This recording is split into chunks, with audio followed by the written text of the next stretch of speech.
वो सुबह उनकी मदद करता और फिर स्कूल चला जाता। स्कूल में सूरी से कोई ठीक से बात नहीं करता था क्योंकि वो चाय बनाने वाले का बेटा है। वो सबसे बात करने की कोशिश करता है, दोस्तों के ग्रुप में शामिल होना चाहता है, लेकिन कोई भी उससे बात नहीं करता। और अगर वो बात करने की कोशिश भी करता तो सारे लोग उसका मजाक उड़ाने लगते। हे, कोई मेरे साथ वीडियो गेम खेलेगा? हाँ, मैं खेलूंगा। अरे चाय बनाने के लिए नहीं, गेम खेलने के लिए बुला रहा हूँ, तू रहने दे। सूरी को बहुत बुरा लगता है। वो घर आते ही मुंह फुलाकर बैठ जाता है। सूरी के अब्बू ये देखते हैं और उसके लिए खाना लेकर आते हैं। अरे क्या हुआ सूरी, तू मायूस क्यों है आज? ले खाना खा ले, तुझे अच्छा लगेगा, ले। पापा, कोई और काम क्यों नहीं करते? आपको इतने सारे कामों में से यही काम मिला। चाय बनाने में क्या बुराई है? दिन में सबसे ज्यादा लोग इसी के बारे में सोचते हैं। नहीं, मेरे दोस्त तो मजाक उड़ाते हैं, मुझे अपने साथ खेलने में भी शामिल नहीं करते। बोलो कौन सा खेल खेलना है, अभी खेलते हैं। आपके साथ नहीं, उनके साथ खेलना है। ये कहकर वो वहाँ से चला जाता है बिना खाना खाए। सूरी के अब्बू को ये देखकर बहुत बुरा लगता है कि उनकी वजह से उनके बच्चे के दोस्त बहुत दूर जा रहे हैं। उसके पिताजी चाय बनाने के साथ दूसरा काम भी ढूंढने लगते हैं। वहीं स्कूल में बच्चों को ट्रिप पर ले जाने का प्रोग्राम बनता है। कुछ दिन बाद आप सभी बच्चों को एक जंगल ट्रिप पर ले जाया जाएगा। सभी बच्चे उसी तैयारी के साथ आएंगे। सारे बच्चे खुश हो जाते हैं। सूरी घर आकर ये बात अपने अब्बू को बताता है। पापा, मुझे स्कूल की तरफ से जंगल की ट्रिप पे ले जाया जा रहा है। मुझे जरूरी सामान पैक करके दे दीजिएगा। अरे वाह, ये तो बहुत अच्छी बात है। अपने सामान में एक छोटा बर्तन जरूर लेकर जाना, वहाँ अगर कुछ पकाना हो तो काम आ सकता है, ठीक है? जी पापा, जरूर। और हाँ, तुम्हें एक और बात बतानी थी। मैं नई नौकरी ढूंढ रहा हूँ। तुम्हें अब अपने दोस्तों के सामने शर्मिंदा नहीं होना पड़ेगा और वो तुमसे बात भी करेंगे। सच पापा? हाँ। सूरी खुशी से पिताजी के गले लग जाता है। कुछ दिन बाद उस जंगल ट्रिप पर जाने का दिन आ जाता है। सब उस जंगल में पहुंचने के बाद ट्रैकिंग शुरू कर देते हैं। मैं सबको 4 ग्रुप में बांटूंगा, जिसमें एक लीडर भी होगा। वो सब एक साथ में रहेंगे और अपना काम करेंगे। सब अपने लीडर की बात मानेंगे, समझ गए ना? सब अपना बैग लेकर ट्रैकिंग शुरू करते हैं। अरे किसको लीडर बना दिया? इसको तो चाय के अलावा कुछ नहीं आता। सब हंसने लग जाते हैं। सूरी को बहुत बुरा लगता है। कुछ दूर चलने के बाद वो थक जाता है। चलो यहाँ रुक जाते हैं, थोड़ा खा भी लेते हैं। बाकी सभी मान जाते हैं और रुक जाते हैं। नहीं, हम नहीं रुक सकते। अगर हम रुके तो लेट हो जाएंगे और कुछ ही देर में अंधेरा भी होने वाला है। लो, लीडर बना दिया तो अब हम पे हुक्म चला रहा है। नहीं, हम नहीं चलेंगे। तुझे जाना हो तो जा, हम थोड़ा नाश्ता करने के बाद ही ट्रैकिंग शुरू करेंगे। तू जा। सूरी के मना करने के बाद भी वो वहीं रुकते हैं, लेकिन फिर भी सूरी उन्हें नहीं छोड़ता और उनके साथ वहीं रुक जाता है। कुछ ही देर में टीचर और बाकी के बच्चे आगे निकल जाते हैं और वो वहीं रह जाते हैं।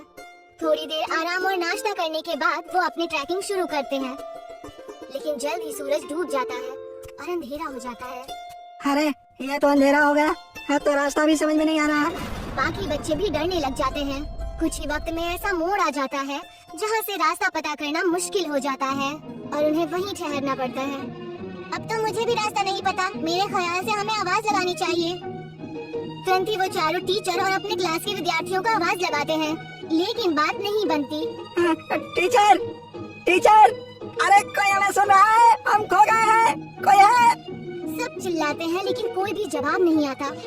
लगता है हम बहुत पीछे रह गए हैं। हमें आगे का रास्ता नहीं पता, इसीलिए हमें यहीं रुक जाना चाहिए। हो सकता है अगर आगे गए तो रास्ता भटक जाए। नहीं, हमें कोशिश करनी चाहिए, क्या मालूम हम सही जगह पहुंच जाएं।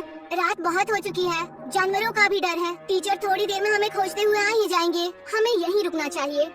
सबको उसकी बात ठीक लगती है और वो लोग वहीं रुक जाते हैं। कुछ ही देर में रात हो जाती है और तेज ठंडी हवा बहने लगती है और उनके पास बचा खाना भी खत्म होने लगता है। हाँ, तो अब तो हमारा खाना भी खत्म हो जाएगा और पानी भी खत्म हो जाएगा। अब भी कहता हूँ मैं, हमें चलना चाहिए। अरे लेकिन जाएंगे कहाँ? रास्ता तो बंद है। मुझे तो बहुत डर लग रहा है, कहीं कोई जानवर ना हमें खा जाए। मुझे तो बहुत ठंड भी लग रही है। हाँ, मुझे भी। मैं आग जलाता हूँ और सब लोग आग जलाते हैं। कुछ देर जलने के बाद आग कम होने लगती है। अब क्या करेंगे, इतनी ठंड है, आग भी खत्म हो रही है। जानवर से नहीं तो ठंड से ठिठुर कर मर जाएंगे। सूरी कुछ सोचता है और कहता है, मेरे पास एक आइडिया है। मेरे पास बर्तन और चाय की पत्ती रखी हुई है बैग में। वो आग बुझने के बाद तक गर्म रहेगी तो हमें भी गर्म रखेगी। सूरी तुरंत वो बर्तन निकालता है और सब उसे अपना पानी दे देते हैं, लेकिन फिर भी पानी कम पड़ता है। वहीं पास में जमीन पर बर्फ पड़ी होती है। वो उसे उठा लेता है।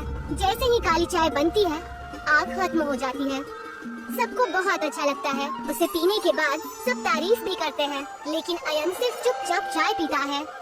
कुछ ही देर में उन्हें पत्तियों की आवाज आती है और वो अपने पीछे की तरफ देखते हैं। वो देखते हैं कि उनके टीचर आ रहे हैं। सब राहत की सांस लेते हैं। कैंप में पहुंचने के बाद जब टीचर उनकी तारीफें करते हैं, तो अयन कहता है कि वो महफूज उनके लीडर सूरी की वजह से है। ये सुनकर सूरी को बेहद खुशी होती है। सूरी की कहानी सुनकर सब उससे दोस्ती करने आते हैं। अगर आज सूरी को चाय बनानी नहीं आती, तो शायद सब उसके दोस्त नहीं बनते। आज पहली बार उसे चाय वाला होने पर खुशी हो रही थी। अगले दिन वो खुशी खुशी अपने पिताजी के पास गया और उन्हें सारी बातें बता दी। अरे ये तो बहुत खुशी की बात है। एक बात तो मेरे पास भी है, मैंने अच्छी नौकरी ढूंढ ली है। सूरी ये सुनकर हैरान और उदास हो जाता है। नहीं पिताजी, आपको काम बदलने की कोई जरूरत नहीं है। आप जो भी काम करते हैं वो अच्छा ही होता है, और कोई भी काम छोटा या बड़ा नहीं होता। ये मुझे अब समझ आ गया है। सूरी के पिता ये सुनकर खुश हो जाते हैं और अगले दिन वो खुशी खुशी अपने दुकान में अपने अब्बू की मदद करने लगा। और जैसे ही वो स्कूल पहुंचा, तो सब उससे मिलकर उससे बातें करने लगे और उसके साथ खेलने